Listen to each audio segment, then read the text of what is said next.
मूकं करोति वाचालं पंगुं लंघयते गिरिं यत्कृपातमहं वन्दे परमानंदमाधवम्। श्री शंकर शिक्षायतन वैदिक शोध संस्थान द्वारा समायोजित 7 दिवसीय राष्ट्रीय वैदिक विज्ञान विद्युत कार्यशाला में आप सभी विद्वज्जनों का हार्दिक स्वागत है, अभिनंदन है, प्रणाम करता हूं। आज का विषय विज्ञान विद्युत पंडित मधुसूदन ओझा जी का एक लघु ग्रंथ है। जिस प्रकार व्याकरण शास्त्र में प्रवेश के लिए लघु सिद्धांत कौमुदी की आवश्यकता होती है, उसी तरह वैदिक ब्रह्म विज्ञान में प्रवेश के लिए इस विज्ञान विद्युत की ग्रंथ की आवश्यकता है। उन्होंने लिखा है कि गहने ब्रह्म विज्ञाने प्रवेशायोपकारक विज्ञान विद्युद्योतः कस्य न स्यात् सुखावह।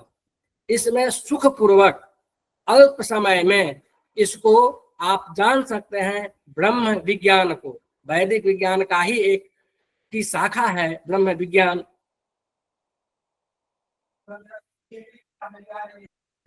आवाज नहीं रहेगा, पूछिए।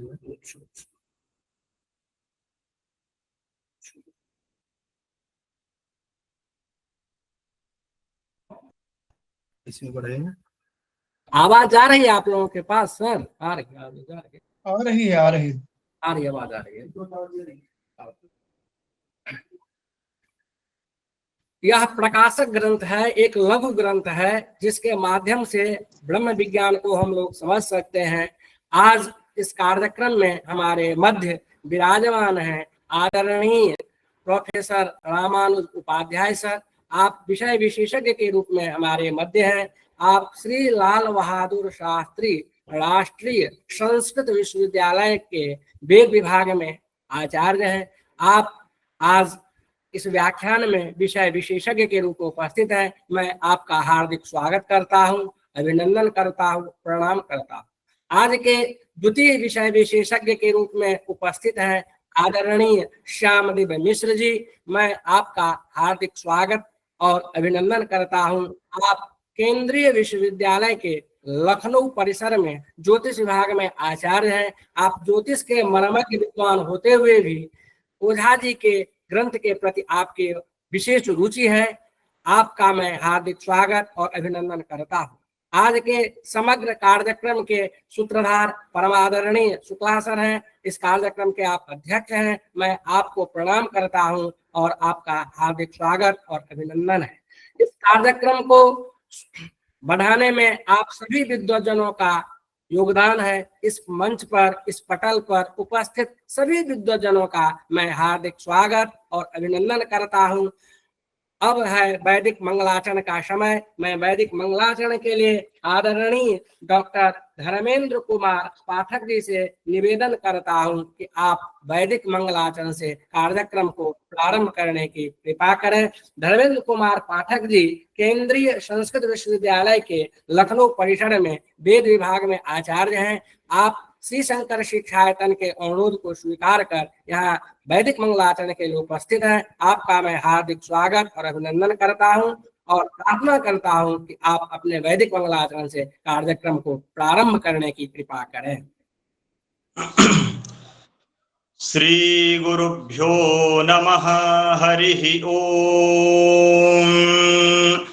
गणानां त्वा गणपतिं हवामहे कविं कवीनामुपमश्रवस्तमं ज्येष्ठराजं ब्रह्मणां ब्रह्मणस्पत आनः शृण्वन्नोतिभिः सीदसादनम् गायन्ति त्वा गायत्रिणोर्चन्त्यर्कमर्किणः ब्रह्माणस्त्वा शतक्रत उद्वंसमिमये यत्सानोत्सानुमारुहद्भूर्यस्पष्टकर्त्वम् तदिन्द्रो अर्थं चेतति यूथेन वृष्णिरेजति युक्ष्वाहि केशिना हरिवृषणा गच्छ प्राङ् यदङ्गदाशुषे त्वमग्ने भद्रं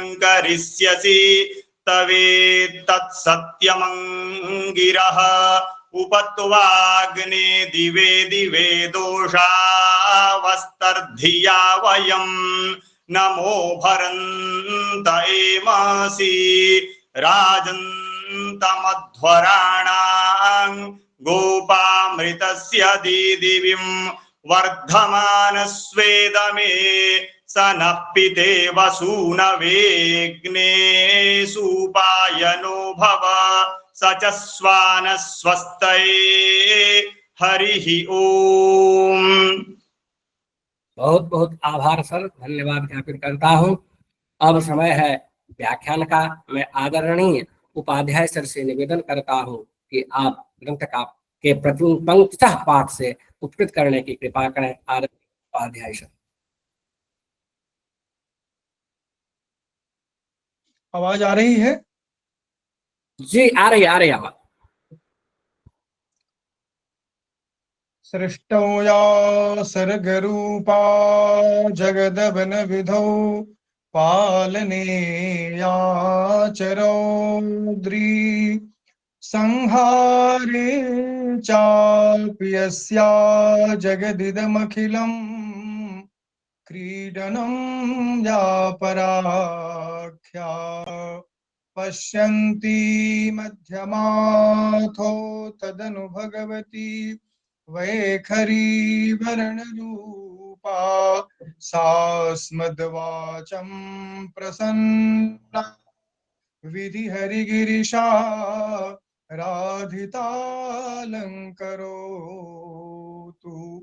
योऽन्तः प्रविश्य मम वाचमिमां प्रसुप्तां सञ्जीवयत्यखिलशक्तिधरस्वधाम्ना अन्यांश्च हस्तचरणश्रवणत्वगादीन् प्राणान्नमो भगवते पुरुषाय तुभ्यम् प्राणान्नमो भगवते पुरुषाय तुभ्यम्। परम श्रद्धेय हमारे अग्रज शुक्ल जी,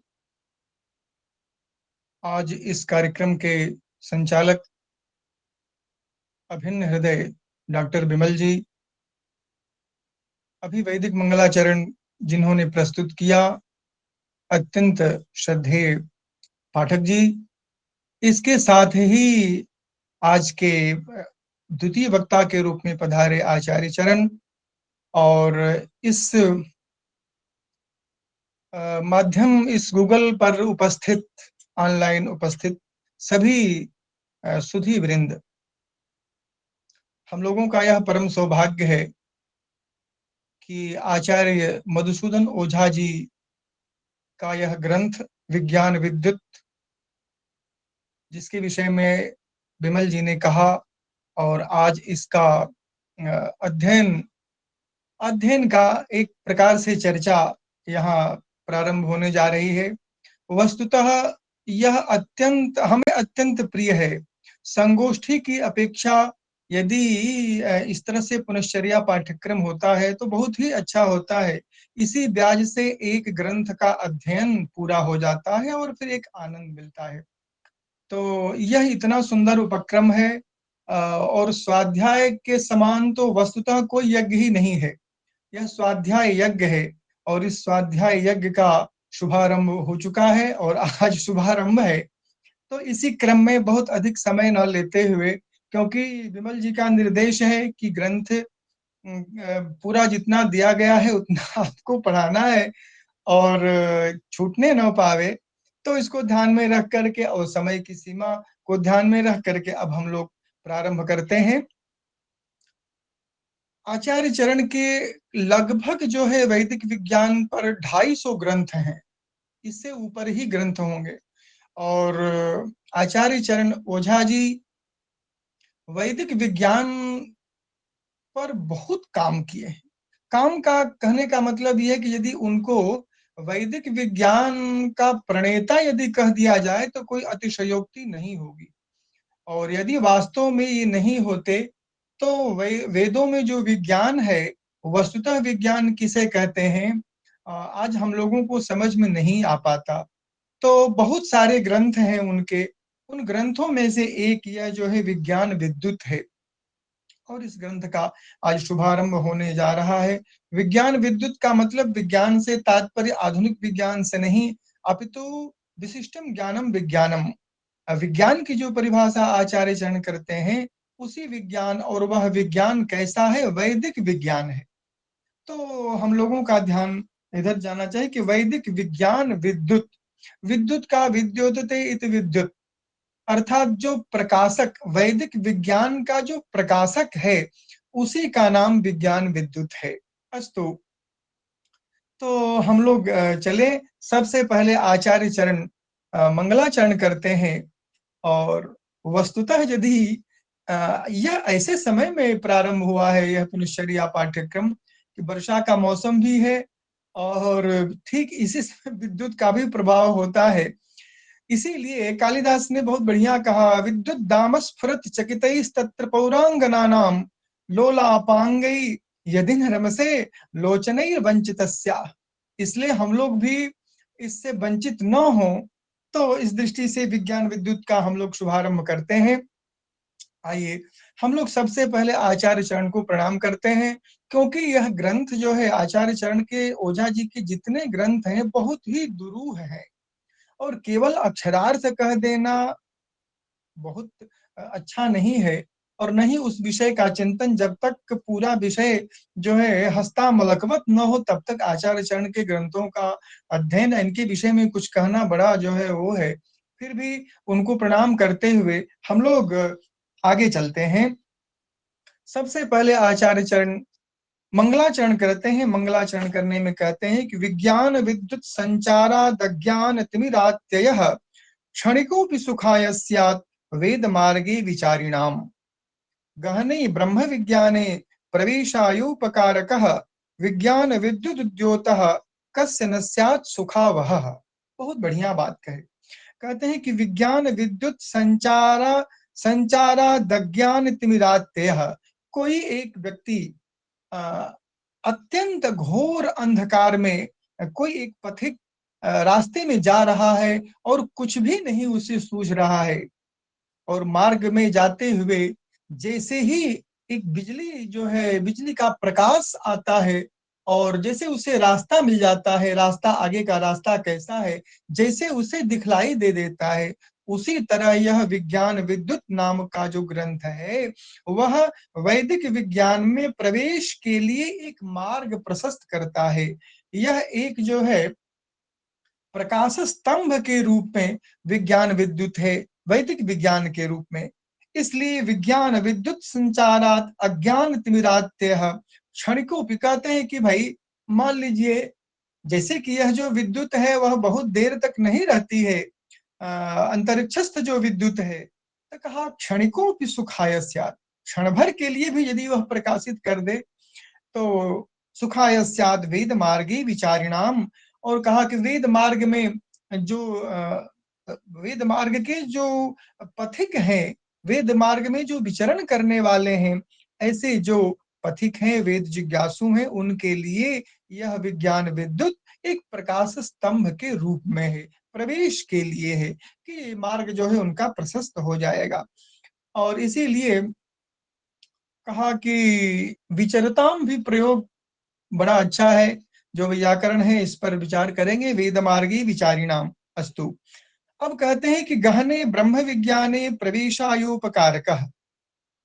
ब्रह्म विज्ञान कैसा है, अत्यंत गहन है, और ऐसे गहन ब्रह्म विज्ञान में प्रवेश होने के लिए जो उपकारक है, कौन उपकारक है, विज्ञान विद्युत उद्योतः, विज्ञान विद्युत रूप जो प्रकाश स्तंभ है, प्रकाश है, वह ब्रह्म विज्ञान में, गहन ब्रह्म विज्ञान में प्रवेश के लिए यह अत्यंत उपकारक है। जिस प्रकार से अभी आचार्य विमल जी ने कहा कि जिस प्रकार से व्याकरण शास्त्र में प्रवेश के लिए लघु सिद्धांत कौमुदी है, उसी तरह, लेकिन लघु सिद्धांत कौमुदी तो थोड़ी सरल लगती है, लेकिन यह बहुत ही कठिन है। अस्तु तावत्। तो विज्ञान विद्युत उद्योतः कस्य न स्यात् सुखावह, किसके लिए यह सुखावह नहीं हो सकता है? अर्थात वैदिक विज्ञान के मार्ग में जो अज्ञान से एकदम तिमिराच्छन्न है, उनके लिए यह प्रकाश स्तंभ के रूप में यह विज्ञान विद्युत ग्रंथ होगा। अस्तु। अब जो है हम लोग सीधे प्रथम प्रकाश, कितना बढ़िया इन्होंने दिया कि भाई यह विज्ञान विद्युत है तो विज्ञान विद्युत में प्रकाश होगा, इसीलिए अध्याय सर्ग आदि न कह करके प्रकाश कहा, प्रथम प्रकाशः। बहुत बढ़िया कहते हैं एकम वा इदम विबभूव सर्वम सर्वं खल्विदं ब्रह्म एकमेवा द्वितीयं ब्रह्म ऐतदात्म्यमिदं सर्वम इत्यादिभ्यो मंत्र ब्राह्मण श्रुति वचनेभ्यो ब्रह्मैव इदम एकम एव सन नाना व्यपदिश्यते इत्यवगम्यते। बहुत बढ़िया बात कहते हैं कि भाई यह जितनी ऊपर की श्रुति वाक्य हैं, सब ब्रह्म के एकत्व को परिलक्षित करते हैं। अर्थात एकम वा इदम, वह एक ही है, और इदम विबभूव सर्वम, इदम सर्वम एकम विबभूव, यह संपूर्ण जगत जो प्रपंच है, नाम रूपात्मक जगत, वह सब एक ही तत्व से बना है या एक ही तत्व से संबद्ध है। सर्वं खल्विदं ब्रह्म, ध्यान दें अद्वैत वेदांत की दृष्टि से यह जो जगत है ब्रह्म का विवर्त है, परिणाम नहीं है, और परिणाम और विवर्त में अंतर होता है। इसलिए एकम वा इदम विबभूव सर्वम कहा, सर्वं खल्विदं ब्रह्म, यह बात कही। और यही नहीं, एक मेवा द्वितीयम, तो कहा कि एक जब कही दिए तो अद्वितीयम कहने की जरूरत क्या थी? तो कहते कि सजातीय विजातीय स्वगत भेद शून्य, इसको प्रकट करने के लिए अद्वितीय पद का भी यहाँ प्रयोग किया गया है। ऐतदात्म्यमिदं सर्वम, यह सब कुछ जो है एकदम आत्मा ही है। यह ध्यान रखें कि आत्मा और ब्रह्म में अभेद है। हमारे यहाँ उपनिषदों में आत्मा और ब्रह्म में अभेद है। अभी कठोपनिषद में भी बहुत सारे ऐसे वाक्य हैं, और भी उपनिषदों में है, उसी आत्म तत्व को जानो इत्यादि कहने से। तो आत्मा और ब्रह्म इन दोनों में अभेद है, इसीलिए ऐतदात्म्यमिदं सर्वम कहा इत्यादिभ्यः मंत्र ब्राह्मण श्रुति वचनेभ्यः, कहते हैं यह जो श्रुति वाक्य है, मंत्र और ब्राह्मण के जो वचन है, ब्रह्मैव इदम एकम, ब्रह्म जो है वह एक तो है ही है, और एक रहते हुए भी सत नाना व्यपदिश्यते, नाना रूपों में वही दिखाई देता है। अर्थात यह नाम रूपात्मक जगत जो है वह ब्रह्ममय है। इसीलिए गोस्वामी तुलसीदास जी भी कहते हैं, सी राममय सब जग जानी, करो प्रणाम जोर जुग पानी। और ध्यान दीजिए कि इसी को आचार्य ओझा जी विज्ञान कहते हैं। कहते हैं एक से अनेक रूपों का होना यही विज्ञान है, और सभी में उसी एक तत्व को देखना यही ज्ञान है। यह ज्ञान और विज्ञान की परिभाषा आचार्य ओझा जी अपने ग्रंथों में किए हैं। इसीलिए वह जो दृष्टि है गोस्वामी तुलसीदास जी की भी, और जिस प्रकार से एक ही मृत्तिका से सारे पदार्थों का घट इत्यादि और सराव और सुराही इत्यादि सभी पदार्थों का निर्माण होता है, लेकिन सभी पदार्थों में वह केवल मृत्तिका ही है, मृत्तिका अनुस्यूत है, और इसीलिए यह जो है विज्ञान है। और प्रत्येक घट में, घटादि वस्तुओं में केवल उसी मृत्तिका तत्व का देखना यही ज्ञान है। तो यह जो है ज्ञान और यह जो है विज्ञान है, उसी विज्ञान को कह रहे हैं। अब एक बात कहते हैं कि तत्र चेयम एकैका व्यक्ति ही, और कहा चतुष्टयम वा इदम सर्वम। यह जो वाक्य है यह कौशितकी ब्राह्मण का है, और कौशितकी ब्राह्मण जो है ऋग्वेद से संबद्ध है। यद्यपि वहां कौशितकी ब्राह्मण के 2:1 में 4 तत्वों को बतलाया गया है, वहां तो आत्मा, सत्व, शरीर और महिमा, इन चारों तत्वों का वर्णन किया गया है, लेकिन आचार्य चरण अपनी तरफ से व्याख्या उसकी करते हैं। कहा इति कौशितक शुक्ता चतुर्धा चतुर्धा कृत्वा विभक्ता भवति। अब ध्यान दीजिए, आचार्य चरण का मुख्य प्रतिपाद्य क्या है? चतुष्पाद ब्रह्म। आचार्य चरण का मुख्य प्रतिपाद्य विषय है चतुष्पाद ब्रह्म। चतुष्पाद इसलिए कहा कि पाद का अर्थ होता है अंश। तो जिस प्रकार से एक रुपए में 4 आना जो है वह एक अंश है, और एक पाद उसे कह सकते हैं, 4 पाद का हो गया तो 16 आना हो गया, 1 रुपया हो गया। उसी तरह एक एक अंश अर्थात उस ब्रह्म जो है चतुष्पाद है, और चारों अंशों का वर्णन इसमें किया गया, इसीलिए चतुष्पाद ब्रह्म का प्रतिपादन यहाँ होता है। एक बात कहते हैं कि भाई अब प्रश्न यह होगा कि और भी कहीं चतुष्पाद ब्रह्म का हुआ है, तो कहा कि हाँ, मांडुक्योपनिषद के आगम प्रकरण में वहां भी चतुष्पाद ब्रह्म का विवेचन हुआ है। तो वहां ओंकार को ही ब्रह्म माना गया, और वैश्वानर, तेजस, प्राज्ञ और तुरीय, यही 4 पाद हैं उस ब्रह्म के। तो वहां भी चतुष्पाद ब्रह्म का प्रतिपादन किया गया, लेकिन आचार्य चरण वैदिक विज्ञान की दृष्टि से 4 पादों का निरूपण करते हैं। यह बड़ा नया विषय है और बड़ा ही आनंद आएगा, तो हम लोग इसको देखें। इसीलिए वहां कहा सर्वम ही तद ब्रह्म अयम आत्मा ब्रह्म सोयमात्मा चतुष्पाद, अर्थात वह जो आत्मा है या ब्रह्म है वह चतुष्पाद है। यह तो मांडुक्य उपनिषद की बात है। आइए हम लोग यहाँ चलें। कहते हैं कि वहां जो 4 है कौशितकी, उसमें उपनिषद ब्राह्मण उपनिषद में तो कहा कि तत्र चतुष्टयम। क्या है चतुष्टयम भाई? तो आचार्य चरण वही धारा अपनी बदल देते हैं और कहते हैं कि भाई पुरुष, परात्पर और निर्विशेष। कहते हैं कि पुरम पुरुषः परात्परः निर्विशेष इति। अब कहते हैं कि भाई वह जो चतुष्पाद ब्रह्म है, ब्रह्म का एक पाद है पुरम, दूसरा पाद है पुरुष, तीसरा पाद है परात्पर और चौथा पाद है निर्विशेष। जिस प्रकार से धर्म के 4 पाद होते हैं, श्रीमद् भागवत जी में वर्णन है उसका, उसी तरह यह जो चतुष्पाद ब्रह्म है, ब्रह्म के 4 पैर हैं, 4 पाद हैं। इसी चारों पादों पर वह ब्रह्म जो है टिका हुआ है। कैसे इसको समझा जाए?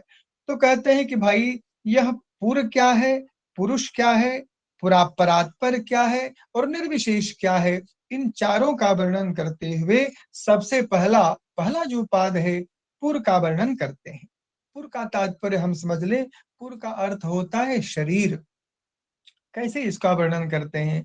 कहा कि पुरमिति प्रथमः पादः तथा हि इदं सर्वं यावदिह किंचित बहिर्था दृश्यते स सर्वोऽयं विकार संघो भूतग्रामत्वात् आत्मग्रामत्वाच्च पुरमित्यभिधीयते। यहाँ आचार्य चरण कहते हैं कि इदं सर्वम, यह जो नाम रूपात्मक जगत है, यह यत किंचित, जो कुछ भी है, और कहाँ है, बाहर है कि अंदर है? कहा नहीं, बाहर है। बहिर्धा दृश्यते, अर्थात यह संसार नाम रूपात्मक जगत जो बाहर दिखाई दे रहा है, स सर्वोयम विकार संघातः, यह सब जो है विकार का समूह है। विकार का मतलब जो है पंच महाभूत आदि जो है, उसी का विकार, संघ का मतलब समूह है। विकार संघातः भूतग्रामत्वात्, भूतग्राम का मतलब पंच महाभूत, और इस शरीर को भी भूत ही कहते हैं, क्योंकि ये पंच महाभूत का इसमें जो है पंच महाभूत के तत्व इस शरीर में भी है, इसीलिए इस शरीर को भी भूत कहा गया है। तो पंच महाभूत से बना हुआ यह जो संसार है, अभी विकार संघ भूतग्रामत्वात् आत्मग्रामत्वाच्च पुरम इत्यभिधीयते। और आत्मग्राम, ग्राम का अर्थ यहाँ समूह है, भूतग्राम माने जीवों का समूह। आत्मग्राम का मतलब जिसमें आत्मा निवास करती है। तो आत्मा जिसमें निवास करती है, किसमें भाई? कहते हैं इसी शरीर में। वही जो आत्मा है वही ब्रह्म है, ऐसा ध्यान हमें रखना चाहिए। इसीलिए इस शरीर को ही पुर कहा, और इस पुर में जो निवास करता है उसी का नाम पुरुष है। तो कहते हैं कि भाई और क्या कहा, तस्माच्च पुरम इत्यभिधीयते। ध्यान दीजिए, पुर का अर्थ होता है नगर। इसीलिए हम लोगों के यहाँ शिवपुर है, रामपुर है, बहुत सारे ऐसे गांव में, गांव के अंत में पुर शब्द आता है। तो पुर जो है यह नगर का वाचक है। उसी तरह यह शरीर भी पुर है। और यही नहीं, नवद्वारे पुरे देहि इत्यादि जो है उपनिषदों में, यहाँ तक कि एकादश द्वारों का भी वर्णन किया गया है। ध्यान दीजिए कि एक सुक को हम लोग पकड़ते हैं और पकड़ करके एक दरवाजा रख करके बराबर बंद रखते हैं और कदाचित वह भी जो है उड़ जाता है। और यहाँ हमारे शरीर में 11 द्वार हैं, 11 दरवाजों वाला यह पुर अर्थात शरीर है, उसमें वह जीवात्मा निवास करता है। तो कब जो है यह निकल करके चला जाएगा कोई ठिकाना नहीं है।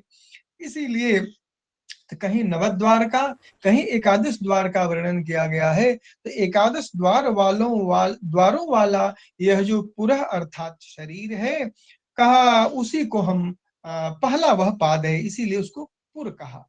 विकार कूटानाम एषाम आत्मना विगृहीतत्वात् आत्मनो वैविध्येन ग्राहकत्वाच्च इदं पुरम विग्रह इत्युच्यते। हम जानते हैं कि शरीर को विग्रह भी कहते हैं, भगवान की मूर्ति को भी हम विग्रह कहते हैं। तो विग्रह जो है कभी युद्ध से संबद्ध भी हो जाता है, कहीं संपत्ति से भी संबद्ध, और लेकिन यहाँ जो विग्रह है मूर्ति के रूप में है। इसीलिए तो कहा कि हम इसको विग्रह क्यों कहते हैं। तो भाई सामान्यतया यहाँ व्युत्पत्ति तो नहीं आचार्य चरण ने की, कहा विविधम सुखाद गृह्णाति, इसीलिए इसका नाम है विग्रह अर्थात शरीर। शरीर को विग्रह भी कहते हैं। तो भगवान के शरीर को शरीर नहीं कहते हैं, भगवान का विग्रह ले आइए, भगवान के विग्रह की हम पूजा करते हैं, भगवान के लिए विग्रह शब्द का प्रयोग किया जाता है। लेकिन हम लोगों के शरीर को भी विग्रह यदि कर दिया जाए तो उसकी व्युत्पत्ति यह होगी कि विविधैर व्याधिभिः गृह्यते। तो नाना प्रकार की व्याधियों से जो ग्रस्त है उसी का नाम विग्रह है। और एक विग्रह में विविधम सुखाद गृह्णाति, ऐसा जो विग्रह है। तो विग्रह का अर्थ विस्तार भी होता है, युद्ध भी होता है। लेकिन यहाँ जो आचार्य चरण ओझा जी ने इसका विग्रह का अर्थ किया शरीर, पुर को ही हम विग्रह कहते हैं। अस्तु, इसके बाद जो है कहते हैं कि वैविध्येन ग्राहकत्वाच्च, वही व्युत्पत्ति करते हुए पुरम विग्रह इत्युच्यते, उस पुर को अर्थात उस शरीर को ही विग्रह कहते हैं। तत्र एति विकार कूटास्त्रेधा विभज्यन्ते, यह जो विकार कूट है, और यह जो विकार कूट है वह 3 प्रकार का है। कौन कौन सा प्रकार है? औपपादिकाः, औपसर्गिकाः, औपजनिकाश्चेति, 3 इसके नाम दिए और तीनों नाम की व्युत्पत्ति आगे बतलाएंगे। कहते हैं औपपादिक कौन है भाई, औपसर्गिक कौन है और औपजनिक कौन है। तब कहते हैं कि तत्र दिग्देशः कालः संख्या परिमाणम पृथक्त्वम संयोगः विभागः परत्वम अपरत्वं च। कहते हैं कि भाई औपपादिक में 10 धर्म है। ये जो चतुर्विंशति गुणा जो कहा गया है उनमें यह जो दिग है, देश काल संख्या परिमाण पृथक संयोग विभाग परत्व और अपरत्व, ये जो 10 धर्म हैं यह केवल भाति सिद्धा। भाति सिद्धा का तात्पर्य है स्वतः एव उपपद्यन्ते, ये स्वतः होते हैं। जैसे उदाहरण दीजिए, हमारे लिए यदि मैं व्याख्यान कर रहा हूं या कुछ कह रहा हूं तो कोई न कोई एक स्थान होगा, कोई न कोई एक दिशा में मैं हूं, किसी न किसी देश माने स्थान, किसी स्थान पर हूं, किसी काल में यह व्याख्यान चल रहा है, कोई व्याख्यान कर रहा है, उसका एक परिमाण। इसी तरह इसको जो है जो स्वतः उत्पन्न हो जाए उसी का नाम है औपपादिकाः। और इसीलिए कहते हैं स्वतः एव उपपद्यन्ते तस्मात् औपपादिका एति भावनामया उपनामा औपनामिका वा उच्यन्ते। इसको दो संज्ञा उन्होंने आचार्य जी ने की, या तो इसको औपपादिक कहते हैं या भावनामय होने के कारण इसका उपनाम औपनामिका है। अस्तु, तो एक लक्षण हो गया। अब औपसर्गिक किसे कहते हैं? तब कहते हैं अथ शुक्र शोणिते अन्न जलौषधानि पृथ्वी रसाः अंतरिक्ष रसाः सूर्य चंद्रादि विद्युत रसाः इतर संसर्गजाश्च सर्वे धर्माः पार्ष्टिकाः परतः स्वस्मिन् संसृष्टा उपसर्गा औपसर्गिका वा उच्यन्ते। बहुत बढ़िया बात कहे। कहते हैं कि भाई जो स्वतः होता है वह तो औपपादिक हो गया, देश काल इत्यादि जो 10 हैं। लेकिन पृथ्वी का जो रस है, पृथ्वी का रस क्या है भाई? तो कहते हैं शुक्र शोणित अन्न। अरे अन्न पृथ्वी का ही तो रस है। जल क्या है? पृथ्वी का ही रस है। औषधि क्या है? पृथ्वी का ही रस है। तो कहे शुक्र शोणित इत्यादि ये पृथ्वी के रस हैं, ये हमें प्राप्त करते हैं, अर्थात इन्हें हम प्राप्त करते हैं। और अंतरिक्ष का जो रस है, सूर्य का प्रकाश, चंद्रमा का प्रकाश, विद्युत का प्रकाश, ये जो है अंतरिक्ष के रस हैं। तो पृथ्वी के रस हो गए अन्न जल। औषधि का तात्पर्य है कि व्रीहि यव इत्यादि जो अन्न है ये भी औषधि के रूप में ही है। और तो पृथ्वी के रस और अंतरिक्ष के रस और सूर्य और चंद्रमा और विद्युत, ये जो रस हैं इन्हें हम औपसर्गिक कहते हैं। क्यों कहते हैं भाई? तो कहते हैं इतर संसर्ग जाश्च सर्वे धर्माः पार्ष्टिकाः। कहते हैं कि इतर संसर्ग जाश्च, यह संसर्ग के कारण अर्थात ये हैं दूसरे में और दूसरे से हमारे में आते हैं, संसर्ग के कारण आते हैं। अर्थात अन्न हम पृथ्वी का जो पृथ्वी में उत्पन्न होने वाला जो अन्न है वह हम ग्रहण करते हैं, जल ग्रहण करते हैं, तो संसर्ग के कारण। और संसर्ग के कारण ही नहीं, इसकी व्याख्या करते हैं पार्ष्टिका। कहे पार्ष्टिका का मतलब क्या है?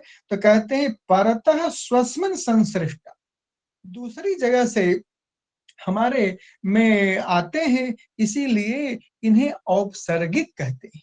तो ये हो गया दूसरा। और तीसरा जो भेद है कहते हैं औपजनिका। ये क्या है भाई? तो कहते हैं अथ प्रतिव्यक्त स्वस्मात् आत्मनः एव लोह कीटवत् जल फेनवत् दुग्ध शरवत् स्वभावतः उत्पद्यमानाः कतिपय विकारा उपजना औपजनिका वा उच्यन्ते। कहते हैं कुछ तो ऐसे धर्म हैं जो स्वाभाविक रूप से उसमें रहते हैं। ध्यान दीजिए, पहले में कहा कि स्वतः उत्पद्यन्ते, दूसरे में कहा कि परतः हम ग्रहण करते हैं संसर्ग के कारण, और तीसरा कहा कि नहीं उस पदार्थ में स्वाभाविक रूप से विद्यमान रहते हैं। कैसे स्वाभाविक रूप से? कहा गिरा अर्थ जल बीच सम कहियत भिन्न न भिन्न बंदऊ सीता राम पद जिनहि परम प्रियखिन। इसी को कालिदास कहते हैं वागर्थाविव संपृक्तो वागर्थ प्रतिपत्ते जगतः पितरौ वंदे पार्वती परमेश्वरौ। अर्थात जिस प्रकार से आ, समुद्र का जल है और उसमें वीची है अर्थात तरंग है, यद्यपि दोनों अभेद है, लेकिन समुद्र का जो जल है वही कभी वीची का रूप धारण कर लेता है और वीची ही कभी जल का रूप धारण कर लेता है। इसीलिए कहा कि फेनवत जल फेनवत दुग्ध शरवत स्वभावतः एव उत्पद्यमाना कतिपय विकारा। यह जो विकार है, लेकिन हम नाम तो दूसरा दूसरा लेते हैं, वाणी को अलग कहते हैं और अर्थ को अलग कहते हैं, यद्यपि दोनों मिले हुए हैं, इनको कभी हम अलग कर ही नहीं सकते हैं। इसलिए इन्हें जो है औपजनिक कहते हैं। तो उत्पद्यमानाः कतिपय विकारा उपजनाः और उपजनाः एवं औपजनिका वा उच्यन्ते। इसीलिए इसे औपजनिक कहते हैं। अर्थात यह जो विग्रह है, इस विग्रह के 3 भेद आचार्य ने किया, औपपादिक किया, औपसर्गिक किया और औपजनिक किया। अब उसी बात को कहते हैं कि भाई इसी का नाम शरीर है। कैसे? कहा इत्थम, इस प्रकार एतेषां त्रिधा विभक्तानां विकाराणां संघः ईश्वर पुरुषापेक्षया विश्वम इत्युच्यते। ध्यान दीजिए कितनी बड़ी बात बोल गए। कहते इस प्रकार से जो त्रिधा विभक्त है, 3 भेदों में जो विभक्त है, विकारों का यह जो समूह है, ईश्वर और पुरुष की अपेक्षा से इसी को विश्व कहते हैं। ध्यान दीजिए कि वहां चतुष्पाद ब्रह्म का जहां पर वैश्वानर, तेजस, प्राज्ञ और तुरीय, और यही नहीं जहां पर वर्णन है वहां विश्व के रूप में भी इस शरीर को कहा गया है। तो उसी विश्व की ओर संकेत करके यहाँ आचार्य चरण करते हैं कि विश्वम इत्युच्यते, ईश्वर पुरुषापेक्षा, ईश्वर और पुरुष की अपेक्षा इसे हम विश्व कहते हैं, और जीव पुरुषापेक्षया तो शरीरम इत्युच्यते, जिसे हम विग्रह कहते हैं उसी का नाम शरीर है। तो जीव और पुरुष की अपेक्षा इसे हम शरीर कहते हैं, और ईश्वर और पुरुष की अपेक्षा इसी का नाम विश्व है। अर्थात विश्व और शरीर में कोई भेद नहीं है। उसी बात को आगे कहते हैं, फिर इसका विभाग करते हैं। अत्रेदम विश्वम त्रिधा विभक्तम, यह जो विश्व है अर्थात शरीर है, यह 3 प्रकार का है। कैसे भाई? तो कहते हैं विभक्तम, कहे आदि दैविकम, आदि भौतिकम, आध्यात्मिकम च। ध्यान दीजिए, मंत्रों का भी अर्थ 3 प्रकार का है। आचार्य निरुक्त में आचार्य व्यास कहते हैं कि मंत्र का अर्थ केवल आदि भौतिक या आदि दैविक नहीं, आध्यात्मिक भी है। तो तीनों प्रकार के अर्थ जो हैं वहां दिए गए हैं। इसीलिए यह जो शरीर है वह भी त्रिधा विभक्त है, आदि दैविक भी है, आदि भौतिक है और आध्यात्मिक है। तब पूछा गया कि कारण क्या है, क्यों इस तरह से हम कहें माने इसको? कहते हैं कि इसी के कारण यह शरीर भी 3 प्रकार का है, स्थूल शरीर है, सूक्ष्म शरीर है और कारण शरीर है। लेकिन एक चीज यदि पूछा जाए कि स्थूल शरीर में 3 प्रकार के शरीर आचार्यों ने माना है, अद्वैत वेदांत में भी माना गया, तो कहा कि इनमें हेतु क्या है? तो हेतु तो आचार्य ओझा जी ने बतलाया कि यह जो त्रिधा विभक्त है यह विश्व, अर्थात यह जो शरीर है आदि दैविक, आदि भौतिक और आध्यात्मिक होने के कारण 3 प्रकार का यह शरीर है, स्थूल शरीर, सूक्ष्म शरीर और कारण शरीर। अस्तु, इस, इस प्रकार कहते हैं कि शरीरम त्रिधा विभक्तम, कारण शरीरम, सूक्ष्म शरीरम, स्थूल शरीरम चेति। अब इसका जो है आप अपने से वह लगा लीजिएगा, समय अधिक हो रहा है। तच्च शरीरम पुरुषोपकरणतया बहिर्धा अस्मिन् पुरुषे संसज्जते, स एष त्रिविध विकार संघो ब्रह्मणः एकः पादः। कहते हैं यह जो शरीर है पुरुष, पुरुष के लिए उपकारक होने के कारण, अर्थात पुरुष अर्थात ब्रह्म, ब्रह्म की प्राप्ति में यह उपकारक यह शरीर है, विश्व संघ की यह जो शरीर है, बहिर्धा अस्मिन् पुरुषे संसज्जते, पुरुष का बोध कराता है, उस ब्रह्म का बोध कराता है। स एष कहते हैं त्रिविध विकार संघ, यह 3 प्रकार का यह जो विकार संघ है, ब्रह्मणः एकः पादः, अर्थात ब्रह्म का एक पाद है। अब हम लोग दूसरे पाद पर चलेंगे। कहा कि पुरुषो द्वितीय पादः, कहते हैं पुर में रहने वाला, जो पुर में निवास करने वाला है उसे हम पुरुष कहते हैं। तो प्रथम पाद हो गया पुर और दूसरा पाद हो गया पुरुष। तो वह पुरुष कैसा है भाई? इदमेव शरीरम पुरम तत्त्रिविधम, वह 3 प्रकार का है। कैसा है भाई? आत्ममयम, दैवतमयम, भूतमयम चेति। कहते हैं, अब देखिए आगे वैदिक विज्ञान पर आएंगे। कहा कि आत्ममयम, दैवतमयम और भूतमयम, उसी को हम यदि यहाँ कह लें कि आध्यात्मिक, आदि भौतिक, आदि दैविक, तो कोई अतिशयोक्ति नहीं होगी, उसी बात को कह रहे हैं। आत्ममयम, दैवतमयम, भूतमयं च त्रिषु एतेषु अधिकरणेषु अंतः प्राण विशेषः पुरवासित्वात् पुरुषो भवति। कहते हैं वह पुरुष जो है इसी अंतःकरण के भीतर निवास करता है, इसीलिए देहो देवालय श्रेष्ठः सजीवः परमः शिवः। यही देह ही अर्थात यह जो शरीर है यही देवालय है, और वह देव तत्व अर्थात वह परमात्मा इसी में रहता है, इसीलिए उसको हम पुरुष कहते हैं। अब यह जो है इसीलिए उसको पुरुष कहते हैं। वह पुरुष जो है 3 प्रकार का है। अब देखिए, कहते हैं वह पुरुष कैसे 3 प्रकार का है, और पुरुष क्यों कहते हैं? पूर्वासित्वात्, पूर्व में निवास करने के लिए पुर में निवास करने के कारण वह पुरुष है, और वह पुरुष 3 प्रकार का है। तो कहते हैं सच त्रिविधः, कौन कौन? क्षरः, अक्षरः, अव्ययश्च। क्षर है, अक्षर है और अव्यय है। ध्यान दीजिए कि इसी क्षर और अक्षर और अव्यय की चर्चा केवल आचार्य चरण नहीं करते हैं, अभी तो गीता में भी इसी बात को बतलाई गई है। तो हम वहां न जाकर के कहते हैं एते त्रयः क्रमेण अवरः परावरः परः इत्युच्यते। इसी को आचार्य चरण कहते हैं कि क्षर को हम अवर भी कहते हैं, अक्षर को परावर कहते हैं और अव्यय को परः कहते हैं। और इसमें ये ध्यान रखें कि यह एक की अपेक्षा अत्यंत श्रेष्ठ है। पूर्व दौर्बल्य इसे कह सकते हैं, अर्थात क्षर की अपेक्षा श्रेष्ठ अक्षर है, अक्षर की अपेक्षा अव्यय है। ये यहाँ ध्यान रखना है। उसी को अवर कहा, परावर कहा और परह कहा। अब एक एक लाइन में जरा सा कह दूं मैं। क्षर को इन्होंने द्योतित करते हुए बहुत बढ़िया बात कही।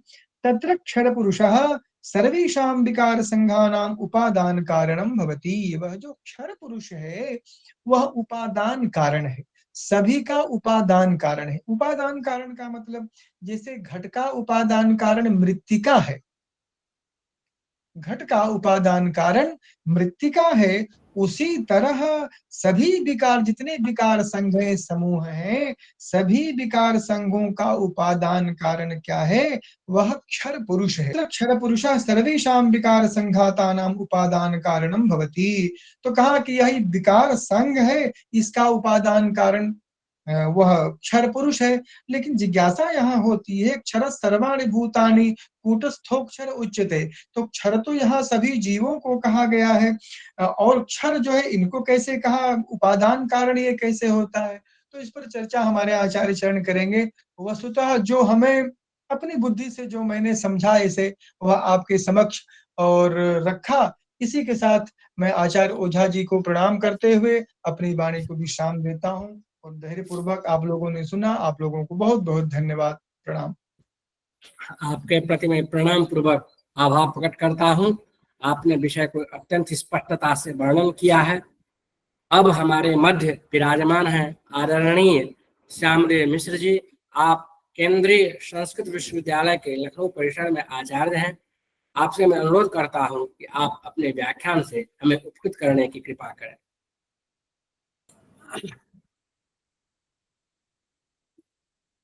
योऽन्तः प्रविश्य मम वाचमिमां प्रसुप्तां सञ्जीवयत्यखिलशक्तिधरस्वधाम्ना अन्यांश्च हस्तचरणश्रवणत्वगादीन् प्राणान्नमो भगवते पुरुषाय तुभ्यम्। नमस्तभायै साध्यक्षायै। विश्वं दर्पणदृश्यमाननगरी तुल्यं निजान्तर्गतम् पश्यन्नात्मनि मायया बहिरिवोद्भूतं यथा निद्रया। यः साक्षात् कुरुते प्रबोधसमये स्वात्मानमेवाद्वयं तस्मै श्रीगुरुमूर्तये नम इदं श्रीदक्षिणामूर्तये। विज्ञान विद्युत इस विषय पर यह जो कार्यशाला आज आरंभ हुई है, प्रथम दिवस, उस पर ये सोपान क्रम में आप दूसरा ये व्याख्यान है, और इस के लिए मुझे अवसर दिया, इसके लिए मैं ज्येष्ठ भ्राता जो महनीय हैं, पूजनीय हैं, आचार्य संतोष कुमार शुक्ल जी, जिनका मुझ पर अहेतुक स्नेह रहता है, उनको मैं सादर प्रणाम करता हूँ। विमल जी जो इसके संयोजक हैं, उनको भी प्रणाम, और सभी श्रोतागण जो दर्शक जो जुड़े हुए हैं, उनको यथायोग्य अभिवादन करते हुए एक दो बातें कहते हुए फिर आगे चलेंगे। देखिए, जो एक थोड़ा सा पूर्व वक्ता ने एक जो बात कही, उसमें थोड़ा सा कुछ संदेह भी आया, तो उसको भी कह देंगे, और फिर आगे जैसा भी होगा उसको बाद में भी इस बात पर चर्चा की जा सकती है। देखिए, वो जो चतुष्टयम व इदम सर्वम की जो बात की है, और फिर उसके बाद पूर्ववक्ता ने ये कहा कि भाई ये पुर इत्यादि अंश से ब्रह्म पूर्ण होता है, और उन्होंने उसके लिए 4 आने और 1 रुपए का उदाहरण से उसको पुष्ट भी किया अपनी बात को। लेकिन संदेह ये है विद्वज्जनों कि विष्णुपदी में स्वयं भगवत पाद कहते हैं कि सामुद्रो ही तरंगः क्वचन समुद्रो न तारंगः, कि समुद्र का तरंग होता है, तरंगों का समुद्र हो ऐसा होता नहीं है। तब ऐसे में ईश्वर अंश जीव अविनाशी को भी अगर ले लिया जाए, तब ऐसे में यह कह पाना थोड़ा सा प्रतीत हो रहा है, उसमें विचिकित्सा हो रही है कि पुर रूपी अंश और अन्य अंशों से मिलकर ब्रह्म बना है, या जो बात शंकराचार्य जी ने कही कि सामुद्रो ही तरंग, हम तो तरंग रूप हैं, बुलबुला हैं, उसमें उबलते और फूटते रहते हैं, तो उसी ब्रह्म के ही हम अंश स्वरूप हैं, हमसे बनकर पूर्ण होकर ब्रह्म नहीं बना है, पूरी इत्यादि जो बात कही गई है।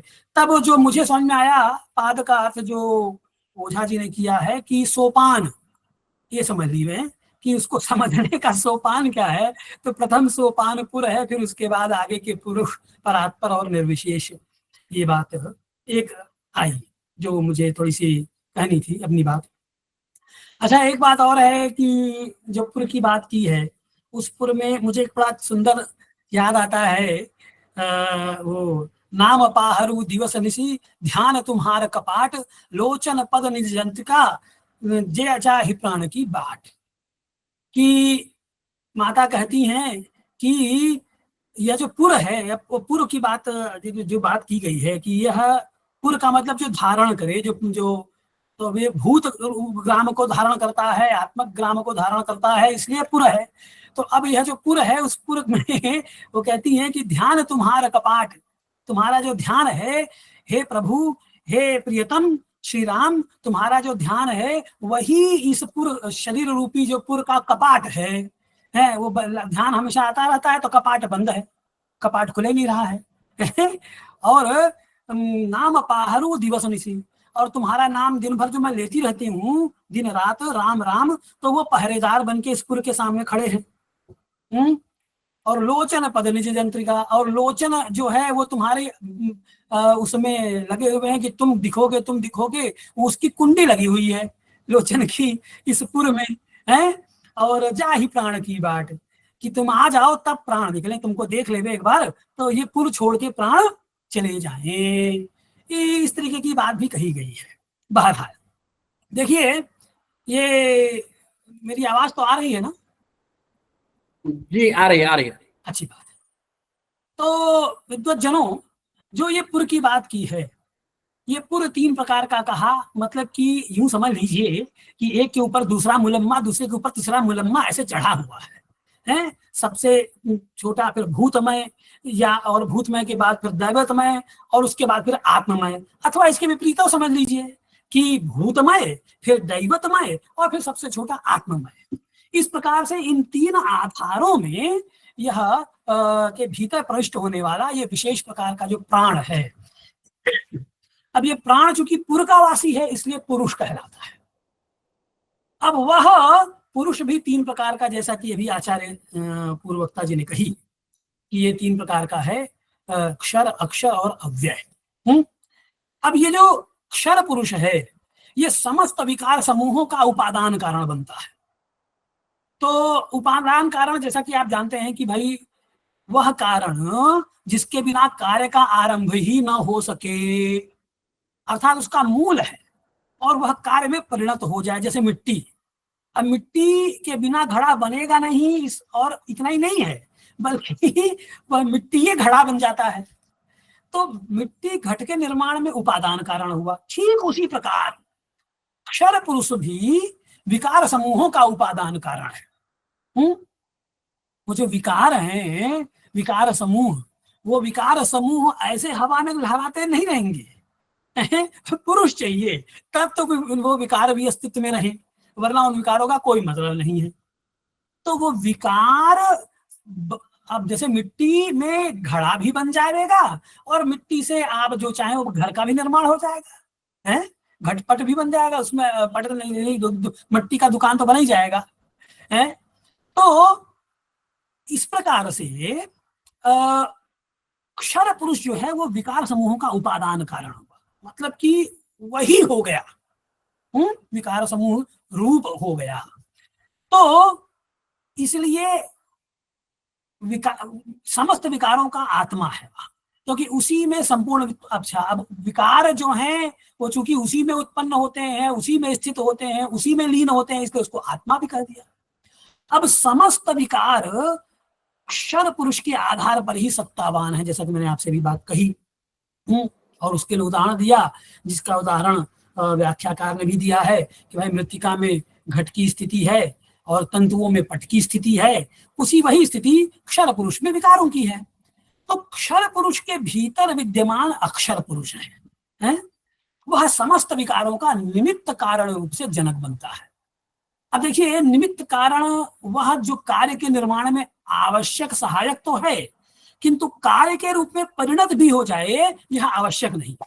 जैसे जल हो गया, कुम्हार हो गया, कुलाल चक्र हो गया, ये सब घट के निर्माण में निमित्त कारण है। ठीक उसी प्रकार अक्षर पुरुष जो है, वह अक्षर पुरुष कार्य पदार्थ में समन्वित होता हुआ भी अविकृति ही बना रहता है। मतलब वो होगा, वो उसमें स्थित रहेगा, लेकिन उस पर कोई वो अविकारी रहेगा। जैसे कि कुम्हार को लीजिए, वो घड़ा बना तो बना, नहीं बना तो कुम्हार की सेहत पे क्या फर्क पड़ता है जी, लेकिन कुम्हार की आवश्यकता है। ठीक उसी प्रकार से अक्षर पुरुष भी हुआ। अच्छा, उसके भी अंदर प्रविष्ट अव्यय पुरुष है। वह यद्यपि कार्यत्व और कारणत्व से शून्य है और विशुद्ध रूप से आश्रय मात्र है, तो भी वह वैसे ही कारण भाव को प्राप्त करता है। अब देखो, बड़ा सुंदर उसमें व्याख्यान भाष्य में लिखा है, बड़ा सुंदर है कि नेत्र से साध्य ज्ञान में, अब हम नेत्र आंख से कोई सी चीज को देखते हैं, तो आंख है, आंख की पुतरी इत्यादि है, मैंने आंख आपकी सही सलामत रहे तब, उसमें ज्योति होती रहे तब, और उसके बाद वस्तु है तो उसको आप देख लेते हैं। लेकिन मित्रों, वह वस्तु भी हो, नेत्र भी हो, नेत्र में ज्योति भी हो, है, और इसके बाद रात्रि हो जाए, तो फिर हाथ इतना अंधेरा कभी कभी हो जाता है कि हाथ को हाथ की तमीज नहीं रहती है। तो इस प्रकार से सूर्य का प्रकाश अपने स्वरूप के अस्तित्व मात्र से कारण बना रहता है? यही स्थिति अव्यय पुरुष की है। इस प्रकार विकार संघ सहित अक्षर पुरुष का कार्यतावच्छेदक धर्म है शरीरत्व। ठीक, अब इस शरीर के संदर्भ में ही आगे बात कही जाएगी। शरीर का मतलब हुआ जो शीर्यमाण हो, शीर्यमाण मतलब जिसका क्षरण होता हो, जो क्षय होता रहे, है? तो इसलिए इस शरीर का अधिष्ठाता क्षय प्रकृति वाला पुरुष क्षर पुरुष ही हुआ, क्योंकि शरीर की बात कर रहा है, उसका अधिष्ठाता भी वैसा ही होगा जो जो जो कंज्यूमेबल हो, जो जिसका क्षय होता रहे, जो क्षरण जिसका होता रहे। तो इस क्षय अक्षर पुरुष के बारे में जो बात कही गई, विकार कही गई है, उसके बारे में कुछ बात कही। अब उसको हम आगे बढ़ाते हैं। देखिए, जिन विकारों की आप बात ऊपर कराए हैं, पहले भी कही गई, औपपादिक, औपसर्गिक और औपजनिक हैं, उनकी मर्यादा शरीर तक ही, अथवा कहें कि क्षर पुरुष तक ही है, और बादरायण संबंध से अक्षर पुरुष व अव्यय पुरुष से भी जागतिक परिप्रेक्ष्य में स्वीकार किया जा सकता है।